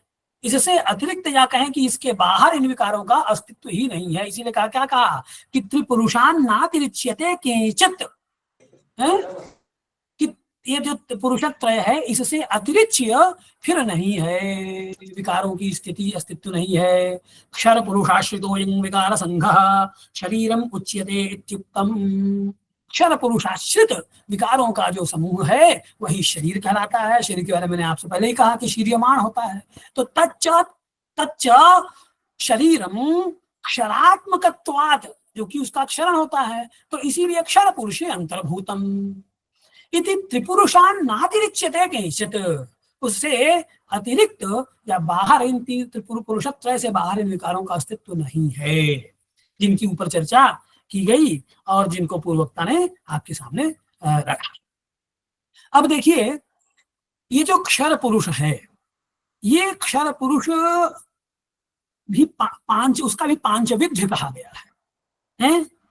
पांच पांच उसके मतलब ये समझ लीजिए 5 स्कंध हैं, 5 चरण हैं, उन पांचों को मिला के वो अक्षर पुरुष कहलाएगा। तत्र तावत आत्मना अनुगम्यमानः अक्षर पुरुषः पंचधा कारण शरीरम, सूक्ष्म शरीरम, स्थूल शरीरम, प्रजावर्गः, वित्तवर्गश्च। क्या कहते हैं कि क्षर पुरुष आत्मा के साथ अनुगत है, मतलब कि पहले आत्मा और फिर उसके पीछे पीछे शरीरवान क्षर पुरुष। तो यह एक साथ 5 रूपों में प्रभावित हो रहा है। वे 5 रूप कौन कौन से हैं? तो कारण शरीर, सूक्ष्म शरीर, स्थूल शरीर, प्रजावर्ग और वित्त वर्ग। थोड़ा कारण शरीर के बारे में कुछ बातें की जाती है। देखिए, कहते हैं ओझा जी कि विद्या अविद्या इति द्वे, अविद्यैव वा बल विशेष कारण शरीरम, कि 2 हैं विद्या और अविद्या। अब उसमें कि ये जो क्षर पुरुष है ना, क्षर पुरुष का प्रथम रूप है कारण शरीर, जिसकी हम अभी बात कर रहे हैं। तो ये विद्या और अविद्या, ये जो 2 भेद बताए गए हैं ना, उनमें से विशेष प्रकार से जो बलान्वित अविद्या का स्वरूप है, उससे ही यह निर्मित है कारण शरीर, या तद्रूप है, यह कहा गया है। अब देखिए, ये अविद्या क्या है और ओझा जी ने इसे बल विशेष ऐसा क्यों कहा, ये 2 बातें चिंतनीय है। तो देखिए, वस्तुतः अयम आत्मा ब्रह्म, इसका आत्मबोध अथवा प्रत्यभिज्ञा, ये विद्या का मार्ग है। इस वास्तविकता का अज्ञान ही अविद्या है। इसे परिभाषित करते हुए महर्षि पतंजलि भी कहते हैं, क्या कहते हैं कि अनित्या शुचि दुःखानाम आत्मसु नित्य शुचि सुखात्मक ख्याति ही अविद्या, साधन पाद द्वितीय। क्या कह रहे हैं कि अनित्य में नित्य, अपवित्र में पवित्र, दुख में सुख और अनात्मा में आत्मा का ज्ञान ही अविद्या है। अब अनात्मा में आत्मा का ज्ञान, ये एक थोड़ी सी विचित्र बात महर्षि कहे, क्या मतलब है इसका, क्या कहना चाह रहे हैं कि आत्मा आत्मा हम लोग जो कहते रहते हैं, जो हमारे पास है वो है नहीं, क्या क्या है, या ना क्या बात कही भाई। चेतनता ही तो आत्मा का प्रमाण है, और हम तो पशु पक्षी पेड़ पौधे के समान चेतन हैं। फिर यह अनात्मत्व या अचेतनता क्या है जिसकी ओर पतंजलि इशारा कर रहे हैं? देखिए, ऐसा है कि वो जिस चेतना की बात कर रहे हैं ना, उसे स्वप्न के एक उदाहरण से समझा जा सकता है। मान लीजिए कि कोई सम्राट है और रात में स्वप्न देखा, और स्वप्न में क्या देखता है कि मैं तो बड़ा दुखी हूँ, बड़ा संतप्त हूँ, बड़ा भिखारी हूँ, और रो रहा है और भीख मांग रहा है, भैया पैसा दे दो, पैसा दे दो, है। अब उस स्वप्नावस्था में तो वह दुखी और संतप्त है, जहां उसे अपनी वास्तविक सत्ता का बोध नहीं है कि वह तो सम्राट है वो सम्राट, लेकिन स्वप्न में दुखी हो रहा है कि वो भिखारी है, भिक्षुक है। तो जिस प्रकार स्वप्न में हुआ सुख या दुख स्वप्नावस्था में स्थित चेतना का ही विषय है, जागृत अवस्था में उसका अनुभव नहीं होता है, ठीक उसी प्रकार इस संसार रूपी स्वप्न में होने वाले सुख दुख या राग द्वेष आदि क्लेश का अनुभव, अब चूंकि शरीर का विषय नहीं है, क्योंकि यदि ये अनुभव देह मात्र को होते तो फिर अचेतन अवस्था या मृतावस्था में भी अनुभव होते। तब ऐसे में मनुष्य क्या समझता है कि ये अनुभव चेतना को हो रहा है, किंतु हम जिसे चेतना समझ रहे हैं वह अवास्तविक है, क्योंकि वास्तविक चेतना तो लौकिक सुख दुख मोह से परे है, सुख दुख मोहातीत है, असंग है, जिसका प्रायः संपूर्ण स्वरूप तो माया अथवा ये जो अविद्या की अभी जो बात की है, उस अविद्या रूपी अंधकार से ढका है। फलतः हमें इसकी वास्तविकता का बोध नहीं होता है। अब यही जो ये अविद्या है ना, यानी माया, यही उपादान कारण है विकार संग संसक्त क्षर पुरुष का, है। विकार संग से जो क्षर पुरुष है उसका उपादान कारण हो। और सूक्ष्म तरीके से समझें और भी गंभीरता से, तो अविद्या का कार्यतावच्छेदक धर्म है कारण शरीरत्व। इस अविद्या या माया के प्रभाव से ही मनोरूपी कारण से कार्य रूप कर्म बंधन जन्य जो दुष्छेद जन्म मरण चक्र का आवर्तन होता है। हम जो है मान लेते हैं, मन से फिर कार्य करने लगते हैं कि ये अच्छा है, ये बुरा है, जैसा मन को लगा, और उसके अनुरूप हम राग द्वेष आदि करते हैं, और उनसे फिर हम दुष्चित जन्म मरण चक्र में बधे, जन्म चक्र में बधते ही फिर ये शरीर मिल गया, इसीलिए इसका कारण शरीर नाम उचित ही है। ठीक, अब आइए सूक्ष्म शरीर की बात करते हैं। तो सर्वाणी इंद्रियाधिष्ठात्री देवता शरीरे प्रवर्तमाना अग्नि वायु सूर्य भास्वर सोम दिक्सोमा सूक्ष्म शरीरम है। सूक्ष्म शरीर की बात करते हैं। एक क्षर पुरुष का जो दूसरा स्वरूप है या चरण है, भाग है, जो भी समझें, वो सूक्ष्म शरीर होगा। देखिए, इंद्रियों के समस्त देवगण या शक्ति समूह जो सूक्ष्म शरीर में सर्वदा विद्यमान हैं, उनकी वो बात कर रहे हैं। सूक्ष्म शरीर जब वो बात करते हैं तो इंद्रियों के समस्त जो देवगण हैं उनकी बात करते हैं। तो वो कौन कौन से हैं? तो अग्नि, वायु, सूर्य, भास्वर, सोम और दिक्सोम। अब देखिए, इसमें अग्नि हम समझते ही हैं, वायु समझते हैं, सूर्य भी समझते हैं। ये सूक्ष्म प्रकाश और दिक्सोम, इसकी चर्चा आगे की जाएगी आगे के प्रकरण में, नहीं तो जब अवसर लगेगा तो इस पे मैं अपनी बात रखूंगा। अब इन्हीं का जो सम्मिलित स्वरूप है, जो कि विशेष करके ये पंच ज्ञानेन्द्रियों यानी ज्ञानेन्द्रियाणि नासा श्रोत्र त्वक जिह्वा चक्षुषी हैं, तैहि अभिज्ञायते, इनके द्वारा पहचाना जाता है। तो यह सूक्ष्म शरीर हो गया। अब स्थूल शरीर जो है, तो पृथ्वी उत्पन्नानि पंच महाभूतानि सविकाराणि स्थूल शरीरम। तो अपने विकारों सहित पृथ्वी जल तेज वायु आकाश, ये पंच महाभूत, ये स्थूल शरीर है। जो हमको आपको प्रत्यक्ष हो रहा है, सीधे सीधे कहिए तो वह ये पांच भौतिक, जिसकी बात पूर्व वक्ता ने भी कही, यह पांच भौतिक शरीर, यह स्थूल शरीर है। अच्छा, इतना ही नहीं है, बल्कि दो चीजें और हैं। जननी जनक बंधु सुतदारा तन धन सहित सुहृद परिवारा है, सबकी ममता ताग बटोरी, कहा है ना। तो अब वो आ गया, प्रजा वर्ग और वित्त वर्ग कि शरीरात बहिर्भूतानि तु योनि संबंधानुग्रहणान् नित्य संबद्धानि स्त्री पुरुषादीनि चेतनानि प्रजा शब्देन विवक्ष्यन्ते। कि कारण शरीर, सूक्ष्म शरीर तथा स्थूल शरीर, इनसे बाहर जो योनि संबंध से सर्वदा शरीर से संबंध रखने वाले स्त्री पुरुष आदि चेतन हैं, वही प्रजा है। जो हमने अभी आपसे कहा है, माता पिता संतति बंधु बांधव, ये प्रजा हो गए भाई। ये भी तो आपसे जुड़े हुए हैं ना, है?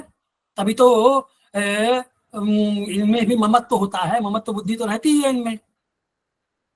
तो ये प्रजा शब्द से अभिप्रेत है। और वित्त वर्ग कि हमारी जो प्रॉपर्टी है, जिसका विचार आप कुंडली में चतुर्थ भाव से करते हैं, जो आपका चल अचल संपत्ति है, तो वो चल अचल संपत्ति ये वित्त वर्ग हो गया। यानी तो कृत्रिमत्वात् अनित्य संबंधानि, जो वो कृत्रिम होते हैं, कृत्रिम है इसलिए अनित्य हैं। तो अब यहाँ कृत्रिमत्व और पहले जो बात कही गई है, इसमें भी प्रश्न हो सकता है कि भाई माता पिता ये कौन सा नित्य हैं? वो भी तो नित्य नहीं है। वो सही है, नित्य नहीं है, लेकिन वो सहजात हैं, स्वाभाविक हैं, जन्मना है, इसलिए उनमें और इनमें थोड़ा भेद है। तो ये जितनी भी चीजें हैं ये कृत्रिम है, स्वयं उत्पादित हैं, या स्वयं के द्वारा उत्पादित किसी के द्वारा आपको संबंध वशात मिली है? तो इसलिए यानी तो जो ये कृत्रिम हैं वो सब अनित्य हैं, क्षणिक या अल्प समय के लिए हैं, और जो भोग्य पदार्थ के समूह के रूप में गृहीत होते हैं। सद्गृहीतानि भोग्य जातानि तानि वित्त शब्देन विवक्ष्यन्ते, उनको वित्त कहते हैं। अब ये वित्त भी जो हमारी संपत्ति है, वह भी जैसा मैंने आपसे कहा दो प्रकार की हो गई, एक चल एक अचल है। तो गृह अचेतनानि गृह वस्त्रादीनि, जो आपके घर है, वस्त्र इत्यादि है, ये सब अचेतन हो गया। और आपका जो ये चेतन हो गया वो नौकर है, आपका पुरुष है, अश्व है, गाय है, आजादी पशु रूपाणी और भेड़ बकरी ये सब इत्यादि जो भी हैं, ये सब आपके क्या हो गए, ये चेतन हो गए। तो तदित्थम शरीरत्वयं प्रजावित्तै चेति पंच लक्षण अक्षर पुरुषो व्याख्यातः, ये अक्षर पुरुष हो गया। अब थोड़ा अक्षर पुरुष की बात कर लेते हैं। तो ये विषय बड़ा गंभीर है श्रोताओं, तो अब इतने विषय को कहना है तो अब ये तो ओझा जी जैसा कि सब लोग कहते ही हैं और लिखे ही है, हजारों हजार पन्ना लिख गए हैं, तब भी वो क्लियर नहीं हो पाता है। तो थोड़े व्याख्यान से कितना क्लियर होगा, लेकिन ठीक है जो भी हो जाए हैं। तो अथ एतेषां क्षर पुरुष विकाराणाम नियंता है कि ये अक्षर पुरुष कौन है, जो अक्षर पुरुष को कंट्रोल किए हुए है, ठीक, उसका कंट्रोल उसके हाथ में है, अक्षर पुरुष के हाथ में है। जैसे आपका वो कुम्हार है, अब वो कितना बड़ा घड़ा बनाना है, छोटा बनाना है, बड़ा बनाना है, तो वो कंट्रोल करता है। मिट्टी है वो अपने आप घड़ा नहीं बन जाएगी। सब जगह इकट्ठा रख दीजिए तो भी चाहे कि घड़ा बन जाए तो सो बात नहीं है। तो उस पर कंट्रोल करने वाला एक चाहिए, तो वो कंट्रोल कौन कर रहा है, तो अक्षर पुरुष कर रहा है। तो तेषु एव अनुस्यूतः अक्षर पुरुषो भवति। अभी अक्षर पुरुष जो है ना, ये भी जैसे उसको पंचधा कहा, ये भी पंचलक्षण, इसको भी पंचलक्षण वाला कह दिया है। और जितनी भी गतियां हैं ना, उन गतियों को आधार बड़ा सुंदर इसमें भूमिका जो इसके पीछे की जो रहस्य है, विज्ञान सही, ये अनवर्थनामा है, ये विज्ञान विद्युत, तो इसके पीछे जो विज्ञान है वो एकदम स्पष्ट है। तो ये जो 5 भेद हैं वो कौन कौन हो गए, ब्रह्मा, विष्णु, इंद्र, अग्नि और सोम, ठीक। अब देखिए इसमें जो 3 हैं, ब्रह्मा, विष्णु और इंद्र, वो केंद्र में रहते हैं। और बाकी 2 जो हैं वो पृष्ठ कहे जाते हैं।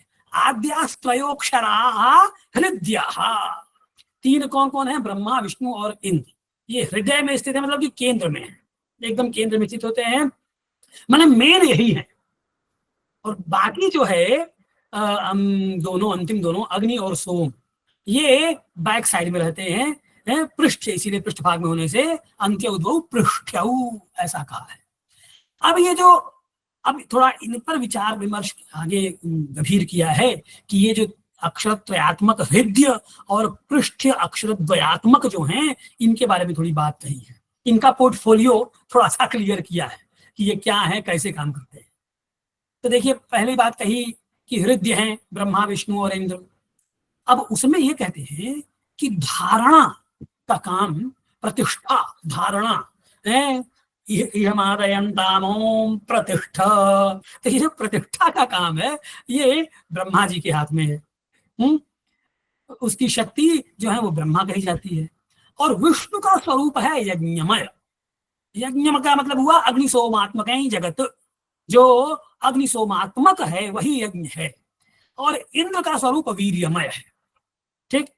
थोड़ा इसको और विस्तार से कहा जाए तो अच्छा, एक और बात की, जो अग्नि और सोम है उनमें अग्नि जो है वो, सोम जो है वो संकुचित होने वाला है और अग्नि का स्वरूप विकासमय है। थोड़ा इसको सोम और अग्नि को पहले कह देते हैं, फिर आगे हम और आगे बात करेंगे। देखिए ऐसा है कि सोम के का जो संकोच है उसको ऐसे समझना चाहिए कि उसको बीज और पादप अथवा वृक्ष के उदाहरण से हम समझ सकते हैं। देखिए औषधि नाम पति ही चंद्र सोमो वा, वह औषधि मूल रूप में तो बीज ही है, किंतु जब इसका भूमि में वपन कर दिया जाता है तो उस भौम अग्नि जो है और बीज में निहित जो पार्थिव अग्नि है, इसके द्वारा ही उसका अंकुरण, पल्लवन आदि विकास संभव है। तो अग्नि विकास है, अग्नि नहीं होगा तो विकास नहीं होगा। वो सोम ऐसे ही संकुचित अवस्था में पड़ा रहेगा। भूमि में मत रखिए, उस बीज को हाथ में लेके घूमते रहिए, तो घूमते रहिए, उसका संकोच ही रहेगा, विकास नहीं हो पाएगा। उसको अग्नि चाहिए ही चाहिए, ठीक। तो तेषु प्रतिष्ठातः स्थितिः आत्मधृतिः पशु विधृतिश्च। अब देखिए तो क्या कहते हैं कि ब्रह्मा के स्वरूप की जो बात कर रहा है, जो प्रतिष्ठा वाली बात की है। अब प्रतिष्ठा से जो मैं जैसा मैंने आपसे शुरू में कहा कि प्रतिष्ठा का से क्या मतलब हुआ कि आत्मा का धारित होना, धारणा। ठीक है, तो आत्मा का धारणा, पशुओं का धारणा है। पशु का मतलब यहाँ एनिमल मत, वो जानवर मत समझ लीजिए हैं कि जो पाशबद्ध है वो सब पशु हैं, तो हम भी पशु ही हैं। तो इसलिए उनका धारणा जो है ना वो ब्रह्मा का काम है। और जैसा कि मैंने आपसे कहा कि आत्मधृति ही पशु विधृतिश्च। अब यज्ञतः अर्वाग गति आकर्षण अशनाया च। और विष्णु जो है उनका पोर्टफोलियो क्या है, तो कहते हैं कि वो जो यज्ञ है जिसकी बात हो, यज्ञ स्वरूप यज्ञमय ऐसा कहा, तो वो यज्ञमय जो है उससे क्या होता है कि अग्नि सोमात्मक संयोग रूपी है जो कार्य है, यानी कि यज्ञ, उससे तिरछी गति होती है, आकर्षण और क्षुधा, ये तीन काम होता है। इसको थोड़ा और आगे मैं और विस्तार से कहूंगा, अभी खाली सुन लिया जाए क्योंकि वो पद है इसलिए उसको भी कहते हुए चले। और एक तीसरा है कि अतिशक्ति भाग उत्साहो वीर्यम। इंद्र का स्वरूप क्या है, तो वीर्य। वीर्य माने कि अतिशक्ति वाला उत्साह, खूब शक्ति संपन्न है, उत्साह है, वही वीर्य है। वीर्य से क्या काम है, तो जो भी आपका काइनेटिक मोशन है वो सारा का सारा, स्टैटिक नहीं, जो भी काइनेटिक मोशन है, यानी कि आप चल रहे हैं, उछल रहे हैं, कूद रहे हैं, सर्जना कर रहे हैं, कुछ बना रहे हैं, कुछ बिगाड़ रहे हैं, ये सब कुछ, यानी जो कुछ भी प्रेरणा है, नोदना है, उत्साह नोदना च विसृंसना मौख्य सकना, यानी कि आप जो मूव कर रहे हैं, ये सब इसका काम है इंद्र का। ठीक, इंद्र शक्ति से हो रहा है। अब अथ प्रतिष्ठा सहितेयम अर्वाग गति संकोच। अब देखिए, अभी हमने पांचों की बात कर ली, पांचों के पोर्टफोलियो। अब ये जब मिलते हैं तो कैसे काम होता है शरीर में, ये कैसे काम होता है, इसको जरा देखिए। क्या कहते हैं कि प्रतिष्ठा सहितेयम अर्वाग गति ही संकोच। कि प्रतिष्ठा किसका काम है, तो ब्रह्मा का है, और अर्वाग गति ही वो विष्णु के लिए कहा। तो ये जब ब्रह्मा और विष्णु यानी प्रतिष्ठा और यज्ञ जब ये मिलते हैं तो अर्वाग गति के मिलने से संकोच होता है। क्या मतलब हुआ इसका, क्या कहना चाह रहे हैं, तो कहना ये चाह रहे हैं कि जो प्राणवान मैं कह रहा हूं क्योंकि ब्रह्मा का संयोग आया, प्रतिष्ठा सहित कहा, तो प्राणवान जो शरीर है वो, उसमें अर्वाग गति होती है, तिरछी गति मतलब कि स्थूलता प्राप्त करता है, हृष्ट पुष्ट होता है। और एक और काम उसका कहा था, याद हो आपको, तो आकर्षणम अशनायाच। तो आकर्षण जो है आपके शरीर में, जो एक आकर्षण है ना, जो दिखता है, जो तेज दिखता है, तेजस स्वरूप, तो वो तेजस पुंज है, वह जो हृष्ट पुष्ट, और उसके अलावा जो आपका अशना यानी कि क्षुधा, तो क्षुधा होगी तो आप खाएंगे तो अर्वाग गति होगी आपकी, आप हृष्ट पुष्ट होंगे। तो यह कहा किसके लिए कि प्रतिष्ठा सहितेयम अर्वाग गति ही संकोच, इससे संकोच होता है। जब आप जैसे जैसे, अब आप कहेंगे कि ये तो गति हो रही है, अर्वाग गति हो, तो संकोच कैसा? अजी ऐसा है कि आप अधिक से अधिक खाली बुभुक्षा होती रहे, भूख अपनी बढ़ाती जाइए, एक एक कवर हर दिन बढ़ाते जाइए, भूख बढ़ जाएगी आपकी, आप हर एक चीज का आकर्षण कर लेंगे, तो क्या होगा, आप एक ही जगह स्थिर हो जाएंगे, गतिविधि नहीं करेंगे, जितना स्कूल होते चले जाएंगे। इसीलिए कहा संकोच होता है। तो इसको फिर तब, अब इस एनर्जी जो आई, अब इसको हमको निकालना भी है, तभी बात बनेगी। तो इसीलिए फिर आगे क्या कहा कि प्रतिष्ठा सहिता च पराग गति विकास, कि ब्रह्म और इंद्र यानी कि प्रतिष्ठा और पराग गति, ये मिलने से अग्नि रूपी विकास होता है, उससे क्या होता है, जिससे रचना, विनाश, गति आदि क्रिया प्राणवान शरीर करता है। अब इसीलिए ब्रह्मा प्रतिष्ठा सहित बार बार बोल रहे हैं, सब कुछ है, प्रतिष्ठा ही नहीं है, धारणा ही नहीं है, तो फिर किस बात का, तो फिर क्या होगा, इसीलिए प्रतिष्ठा सहिता च पराग गति विकास है, ऐसा कहा। ते अनि पंचापि अक्षराः प्रतिव्यक्ति शरीरे नियम्य अवस्थिताः तांस्तान प्राणान प्रयोजयन्ति। अब ये क्या करते हैं, ये पांचों अक्षर यानी ब्रह्मा विष्णु इंद्र अग्नि और सोम, ये प्रत्येक व्यक्ति के शरीर में नियमन करते हैं, कंट्रोल करते हैं उसको, और नियम से रहकर उन प्राणों का संचालन करते हैं। ठीक, क्लियर हो गई बात। अब थोड़ा और बचा है, उसको कह देते हैं हम कहें ना आगे बात है, अवसर देंगे तो 5-10 मिनट में और बात करके समाप्त कर दी जाएगी। सर आप समाहार कर दीजिए। अच्छी बात है जी, ठीक है। तो अब देखिए 2-4 बातें और कह देते हैं, फिर उसके बाद समाप्त ही हो जाएगा। इंद्र प्रयुक्तेन उत्क्षेपण प्राणेन कृष्ये बुभुक्षिते अस्मिन् प्रजापतौ प्रत्यक बुद्धः प्रवर्तमानः सन् अशनाया प्राणः प्रतिक्षणम् अन्योन्यतः केचित् परकीयान् रसान् स्व अस्मिन्नाकर्षति और तांच रसान् एष प्रजापतिः प्रतिष्ठा प्राणेन आत्मनि प्रतिष्ठाप्य स्वीयां न्यूनतां परिपूरयति। अब ये सारा ये जो काम होता है शरीर में, उसी की वो बात कर रहे हैं। क्या कह रहे हैं कि भाई इंद्र के द्वारा, जब इंद्र वीर्य है, उत्साह है, गति है, तो उससे उत्क्षेपण प्राण के द्वारा क्या होगा, जब आप करेंगे तो क्या होगा, प्रजापति कृश हो जाएगा। आप कुछ काम करेंगे तो भूख लगेगी, पतले दुबले होंगे, दौड़ते रहेंगे तभी ना पतले होंगे, बैठे रहेंगे तो कैसे पतले होंगे। तो इसीलिए कृश होगा और बुभुक्षित हो जाएगा, भूखा हो जाएगा। तो अब जब फिर भूख लगी तो फिर क्या होगा, अब फिर वहीं जो अक्षर विष्णु नामक जो अक्षर प्राण है वो फिर काम करेगा। क्या होगा कि अशनाया प्राण, जो ये बुभुक्षा वाला जो प्राण है यानी विष्णु प्राण है, वो उद्बुद्ध हो जाएगा, वो प्रवृत्त होगा है प्रतिक्षणम, और वह अन्य स्थानों से अन्यतः किंचित परकीयान रसान स्वास्मिन आकर्षक। अब वो क्या करता है, बाकी जगहों से रसों को लेकर को अपने में खींचेगा।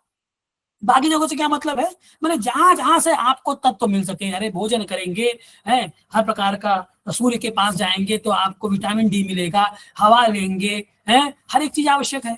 तो ये इन सबों से रसों को लेंगे को वो आकर्षित करता है। ठीक, फिर उन रसों को यह प्रजापति प्रतिष्ठा प्राण के द्वारा अपने भीतर संस्थित करता हुआ अपनी कमी को, फिर वो प्रजापति का काम आ जाएगा कि प्रतिष्ठा प्राणेन आत्मनि प्रतिष्ठाप्य स्वीयाम न्यूनताम प्रतिपूरयति, अपनी कमी को दूर कर लेता है। अतएव उत्क्षेपण प्राणवशात प्रतिक्षणम उत्क्षिप्तेपि शरीर रसे शरीरम पूर्ववत प्रतिष्ठितम अवतिष्ठते। क्या हुआ, मतलब कि अतएव इसी कारण जो उत्क्षेपण प्राण है उसके द्वारा शरीर के रस के प्रतिक्षण बाहर, अब हमने जैसे आपसे कहा जब हम काम करेंगे उत्क्षेपण यानी कि आपने जो भी सर्जना की, उत्साद किया, इन सब से शरीर से रस बाहर निकला, तो वो प्रतिक्षण उत्क्षिप्ते भी, वो जो बाहर फेंका आपने उसको फिर शरीर रसे शरीरम पूर्ववत प्रतिष्ठितम अवतिष्ठते, वो अशना या प्राण के द्वारा वो खींचकर फिर दोबारा प्रतिष्ठा प्राण के द्वारा यथास्थान शरीर में स्थापित किए गए रसों से यह शरीर पहले के स्वरूप के समान प्रतिष्ठित दिखाई देने लगता है? फिर कहते हैं कि यत्र च इदम उत्क्षेपणम अशनायावशात आकर्षणं च विनिमयेन भवतः स प्रतिष्ठा प्राण। तो ये सब तो बोला, लेकिन कहा कि ये प्रतिष्ठा प्राण कैसे रहता है, तो कहा यही से, ये उत्क्षेपण और आकर्षण से। उत्क्षेपण किया मैंने, इनमें से एक भी क्रिया बंद हुई तो प्रतिष्ठा के लिए फिर वो खतरा उत्पन्न हो जाएगा प्रतिष्ठा प्राण के लिए। तो प्रतिष्ठा प्राण को आवश्यक है कि उत्क्षेपण यानी इंद्र जो आपका अक्षर है वह भी, और अशनाया के कारण आकर्षण जो विष्णु, इनमें परस्पर ये विनिमय होता रहे, सह प्रतिष्ठा प्राण। और प्रतिष्ठा प्राणेन प्रतिष्ठिते शरीरे तौ आकर्षण विक्षेपण प्राणौ स्व व्यापारे प्रभवतः, और इसी प्रतिष्ठा प्राण के द्वारा वो अपने अपने व्यापार में लगे रहते हैं। वो एक आकर्षण करता है, एक विक्षेपण करता है। इंद्र प्राण जो है विक्षेपण करता है और विष्णु जो है आकर्षण करता है। इसमें एक बात और कह के फिर समाप्त कर देते हैं। असल में ये है बड़ा विषय है, गंभीर है। एक स्वयं शंका यहाँ उपस्थापित करते हैं, बड़ा सुंदर ओझा जी। है, और फिर स्वयं उसका समाधान भी उसी में दे देते हैं।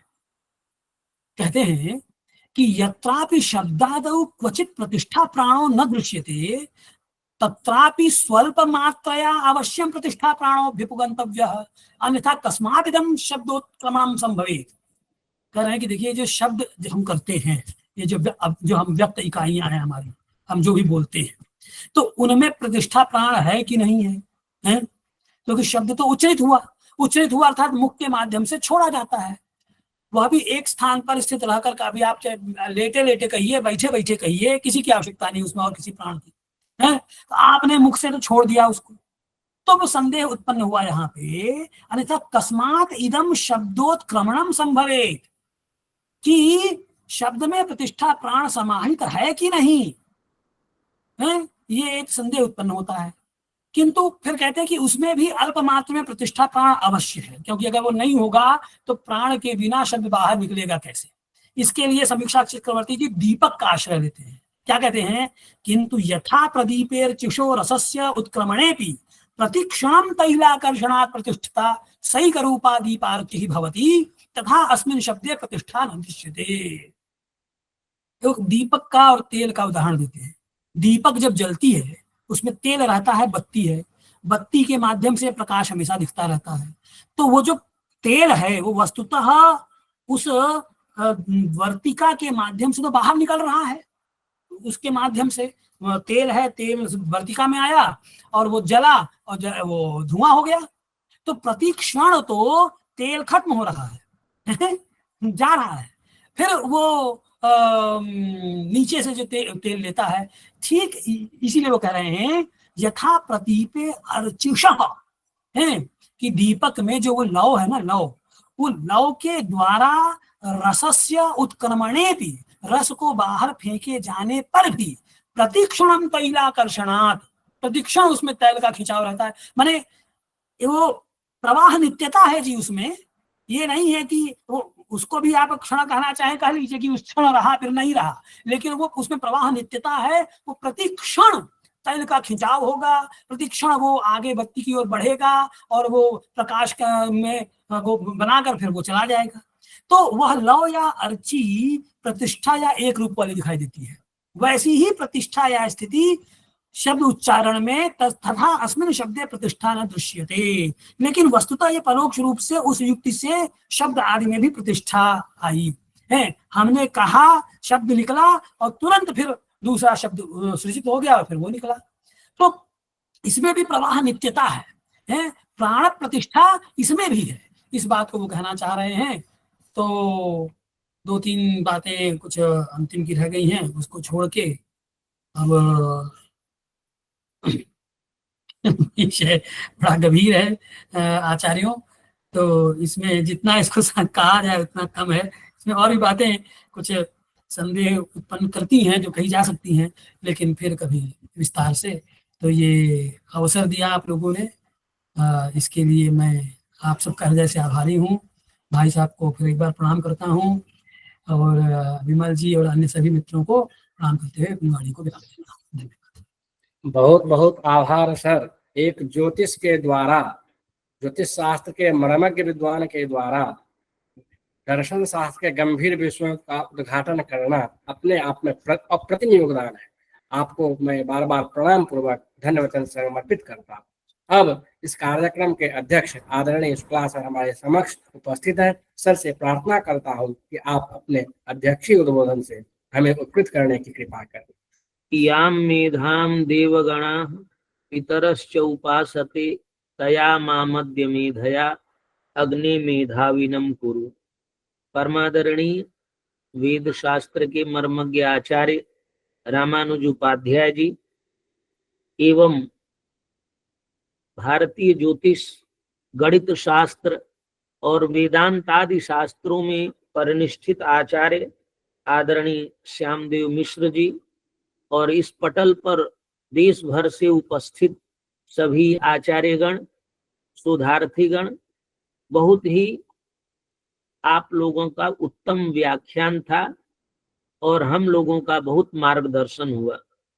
समय नहीं है कि उन सभी विषयों पर पुनः पुनः चर्चा की जाए, बताई जाए, लेकिन हम लोग भी यथा समय इस पर चर्चा करेंगे। 6:30 का समय निर्धारित था, तो केवल 2 बातें कह करके मैं इस कार्यक्रम का समापन करूंगा। यह जो ब्रह्म विज्ञान है, ये ब्रह्म विज्ञान गहन है। गहनता इसकी क्या है कि ब्रह्म से सृष्टि हुई। हम लोग मानते हैं, ब्रह्म कारणतावादी लोग हैं, कि ब्रह्म से सारा जो संसार बना है ब्रह्म से ही, केवल पृथ्वी नहीं बना है, पूरा सब कुछ। और एक विज्ञान है जो दूसरे ढंग से सोचता है कि संसार कैसे बना है। तो क्या प्रमाण है कि संसार ब्रह्म से ही बना है? इसी को हम ब्रह्म विज्ञान कहते हैं। ब्रह्म से संपूर्ण सृष्टि हुई है, उसकी प्रक्रिया को समझो। जैसे विज्ञान में प्रक्रिया समझाई जाती कि ऐसे होता है, ऐसे होता है, ऐसे होता है, वैसे होता है, उसी तरह से ब्रह्म से सारा संसार बना है। इसकी प्रक्रिया क्या है? तो पहले तो उद्देश्य वाक्य का कथन हुआ कि ये किसने कहा कि ब्रह्म से ही संसार बना? कहा श्रुति कहती है, स्मृति कहती है, पुराण कहते हैं। तो इसलिए वाक्य दिया, एकम वा इदम विबभूव सर्वम। दूसरा वाक्य दिया, सर्वम खल्विदम ब्रह्म। तीसरा वाक्य दिया, एकमेवा द्वितीयम ब्रह्म। चौथा वाक्य दिया, अनेक श्रुतियां हैं जिन श्रुतियों से प्रमाणित होता है यह संसार, यह पूरा अखिल ब्रह्मांड ब्रह्म से बना है। इसी को उन्होंने कहा कि वही 4 रूपों में, नाना रूपों में कैसे अभिव्यक्त होता है। उन्होंने कहा इन वचनों से मंत्र ब्राह्मण वचनेभ्य ब्रह्म एव इदम एकम एव, एक ही ब्रह्म है, उसी ब्रह्म से सारा बना। तो कैसे बना? तो कहा सत नाना व्यपदिश्यति, नाना रूपों में दिखाई देता है, नानात्व दिखाई देता है। तो प्रक्रिया नहीं समझ में आती कि बनता कैसे। नाना तो पेड़ कैसे ब्रह्म से बन गया, आदमी कैसे ब्रह्म से बन गया, मिट्टी कैसे ब्रह्म से बन गया। तो उन्होंने कहा कि इसको हम 4 रूपों में, 4 पादों में डिफाइन करें। ये भी सब टेक्निकल टर्म है। कहा पूर्व, पुरुष, परात्पर और निर्विशेष। आज के व्याख्यान का यही विषय था। मनीष जी घर से जाके गाड़ी ले लीजिए। तो इन 4 विषयों को, ये भी टेक्निकल टर्म हमारे हैं कि कैसे ब्रह्म इनसे बना, और एक एक की यहाँ पर व्याख्या की। ये सब टेक्निकल टर्म है, पारिभाषिक शब्द हैं, और हमको ऐसे समझना है कि क्या प्रक्रिया है, कि ब्रह्म से संसार बनने की प्रक्रिया क्या है। ये नहीं प्रक्रिया है कि पहले संसार बन गया, फिर संसार वालों ने मिलके ब्रह्म बनाए। जैसे हम उपनिषद ब्रह्म सूत्र में पढ़ते हैं शास्त्र योनित्वात्। तो शास्त्र योनित्वात् की व्याख्या कहते हैं कि वेद नहीं होता तो ब्रह्म भी नहीं होता। शास्त्रम योनि यस्य, और शास्त्रस्य योनि, शास्त्रादि सब जिससे बने हैं। तो ब्रह्म हमेशा रहता है, और कैसे हमेशा रहता है, ये पूरी प्रक्रिया।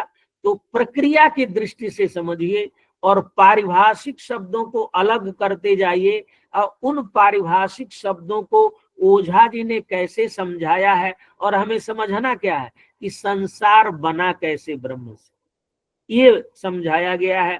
तो समय 1.5 घंटे से लोग अपने मोबाइल के साथ जुड़े हुए हैं, मोबाइल हो गया होगा गर्म। तो अभी हम 7 दिन तक इस पर चर्चा करेंगे। तो आपके लिए केवल इस किताब को पढ़ने का एक ढंग यही है कि आप केवल ये ध्यान रखिए कि बना कैसे संसार ब्रह्म के माध्यम से। ब्रह्म के जब हाथ पैर कुछ है नहीं तो बनाया कैसे, यही ब्रह्म विज्ञान है। जो हम वैदिक विज्ञान पढ़ते हैं, जो आज का साइंस पढ़ते हैं, वो भी एक विज्ञान है। सब शरीर कैसे बनता है मेडिकल साइंस बताता है, हम कैसे बता रहे हैं कि शरीर कैसे बना। ये वाला जो विज्ञान है इसी को मधुसूदन ओझा जी ने कहा है ब्रह्म विज्ञान। और पूरे अपने समग्र वाङ्मय में ब्रह्म विज्ञान, यज्ञ विज्ञान, आगम विज्ञान आदि 4 भागों में, कहीं 5 भागों में अपने समग्र वाङ्मय को विभक्त करके रचना की है। और यह ग्रंथ ब्रह्म विज्ञान को समझने के लिए एक छोटी किताब है, प्रारंभिक ग्रंथ है। सभी लोगों को यह ग्रंथ मेल से आज पहुंच जाएगा, क्योंकि आज ही रजिस्ट्रेशन का अंतिम दिन था। तो जिन लोगों ने रजिस्ट्रेशन किया है सबको यह सॉफ्ट कॉपी पहुंच जाएगी। और अनुवाद भी इसका है प्रोफेसर शिवदत्त शर्मा चतुर्वेदी। और शिवदत्त शर्मा चतुर्वेदी कौन थे? गिरधर शर्मा चतुर्वेदी के पुत्र। और गिरधर शर्मा चतुर्वेदी कौन थे? मधुसूदन ओझा के शिष्य, प्रमुख शिष्य। और वह देश के बहुत बड़े विद्वान थे। मालवीय जी ने उनको ले जा करके अपने संस्कृत कॉलेज का प्रिंसिपल बनाया था। तो वो जयपुर राजकीय महाविद्यालय के भी प्रिंसिपल थे। और मोतीलाल शास्त्री जो मधुसूदन ओझा के शिष्य थे उनके भी ये गुरु थे गिरधर शर्मा चतुर्वेदी। और उनके पुत्र शिवदत्त शर्मा चतुर्वेदी वो बीएचयू में पढ़ाते थे, उन्होंने इसका अनुवाद किया है। तो आपको बड़े अच्छी तरीके से यह सब विषय समझ में आएगा। आप लोग विद्वान हैं, सबको यह विषय पढ़ा हुआ है, फिर भी ओझा जी के दृष्टि से इन विषयों को समझा जाएगा, पढ़ा जाएगा। बहुत बहुत धन्यवाद। और आज के विद्वान वक्ता, दोनों वक्ता इतना विद्वता पूर्ण व्याख्यान आप दोनों ने किया है। मिश्रा जी ने तो गजब कर दिया। हम लोग तो सोचते थे कि ये गणित शास्त्र के विद्वान हैं, लेकिन जिस प्रकार से वेदांत का प्रवचन किया। और उपाध्याय जी तो वेद वेदांगादि सभी शास्त्रों के परिनिष्ठित आचार्य हैं। तो इनका हम लोगों ने व्याख्यान, दोनों लोगों का व्याख्यान बहुत ही उत्तम था। हम उनके प्रति कृतज्ञता व्यक्त करते हैं। और ये सब व्याख्यान रिकॉर्डेड है, हम लोग सब फेसबुक पर डाल देंगे, तो आप दोबारा भी इनको आराम से सुन सकते हैं। और जो आज वैदिक मंगलाचरण किए विद्वान, बहुत ही अच्छा मंगलाचरण था, हम उनके प्रति भी कृतज्ञ हैं। बहुत बहुत धन्यवाद। नमस्कार। आपके प्रति मैं धन्य वचन समर्पित करता हूं।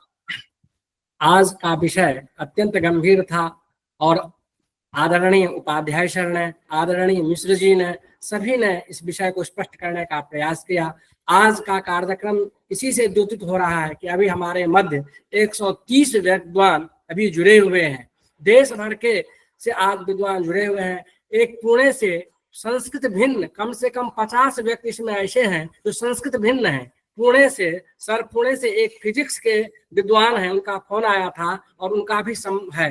तो सभी लोग यहाँ जुड़े हुए हैं। आप सभी के प्रति मैं धन्य वचन समर्पित करता हूँ। जैसा सर ने कहा कि ग्रंथ भेजने का, ग्रंथ पूर्व में ही आज हम जितने लोग रजिस्टर्ड थे उन सभी को ग्रंथ भेजा जा चुका है। और जो व्यक्ति को इच्छा हो कि हम इसमें जुड़े, आना चाहते हैं, रजिस्ट्रेशन नहीं हुआ है किसी कारणवश, वह इस लिंक से जुड़ सकते हैं। पुनः पीडीएफ ग्रंथ उनको हम प्रेषित करेंगे। और इन्हीं शब्दों के साथ मैं आज का जो कार्यक्रम है यही संपूर्ण करता हूं। कल के लिए आप पुनः निवेदन है कि आप कीर्ति देश पांडे जी कुछ कहना चाहते हैं। आदरणीय पांडे जी का, आप सर बोले सर। शायद वैसे ही हाथ उठा दिए थे, उनका दिख रहा था कीर्ति देश पांडे का जी। लेकिन चलिए आप धन्यवाद ज्ञापन करिए। जी उसमें तो आप सभी कल इसी पुनः जुड़े। आप सभी को पुनः लिंक प्रेषित किया जाएगा। जिनको लिंक न मिले वह भी इसी लिंक से जुड़ सकते हैं। सभी को ग्रंथ प्रेषित हो चुका है। और कल के जो विद्वान हैं आदरणीय विष्णुपद महापात्र जी हैं और प्रोफेसर सतीश मिश्र जी सर हैं। सतीश मिश्र जी आज उपस्थित भी हैं। मैं इन्हीं शब्दों के साथ आप सभी के प्रति धन्य वचन समर्पित करते हुए कार्यक्रम को संपूर्णता प्रदान करता हूं। ओम सर्वे भवन्तु सुखिनः, सर्वे सन्तु निरामयाः, सर्वे भद्राणि पश्यन्तु, मा कश्चित् दुःखभाग् भवेत्। हरि ओम शांति शांति सुशांति भव।